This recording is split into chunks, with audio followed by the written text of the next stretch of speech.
হাতকাটা পোশাকেও সিনেমায় রাজি নন সাই পল্লবী। সিনেমায় উগ্র পুরুষত্ব প্রদর্শনের অভিযোগ রয়েছে পরিচালক সন্দীপ রেড্ডি বঙ্গার বিরুদ্ধে। যদিও বক্স অফিসের ব্যবসায় তার কোনো প্রভাব পড়েনি।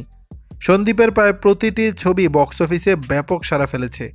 এর মধ্যে অন্যতম অর্জুন রেড্ডি, যেখানে নাম ভূমিকায় অভিনয় করেছেন বিজয়। অভিনয়ের জন্য প্রশংসাও পেয়েছেন তিনি।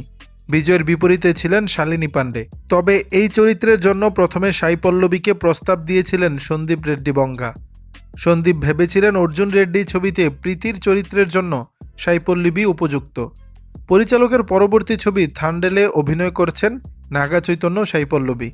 ছবির প্রচার সংক্রান্ত একটি অনুষ্ঠানে সাই পল্লবীকে নিয়ে কথা বলেন সন্দীপ। তিনি জানান, অর্জুন রেড্ডির জন্য প্রথমে সাই পল্লবীকেই ভেবেছিলেন তিনি। অনুষ্ঠানে সন্দীপ বলেন, কেরালার একজনকে বলেছিলাম আমি একটা ছবি তৈরি করছি, প্রেমের কারণে ধ্বংস হয়ে যাওয়া একটি ছেলের গল্প তুলে ধরা হবে এই ছবিতে। একেবারে নিখাত প্রেমের ছবি। ছবিতে নায়িকার চরিত্রে আমি সাই পল্লবীকে ভেবেছি। ছবিটা যে সাধারণ তেলেগু ছবির থেকে অনেকটি আলাদা সেটাও জানিয়েছিলাম, কিন্তু কেরালার সেই ভদ্রলোক সাফ জানিয়ে দেন সাই পল্লবী এই ছবিতে অভিনয় করতে মোটেও স্বাচ্ছন্দ্য বোধ করবেন না।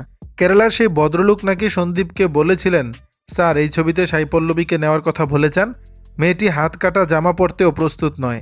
দর্শক, বিষয়টি নিয়ে আপনাদের মতামত জানাবেন নিচের কমেন্ট বক্সে।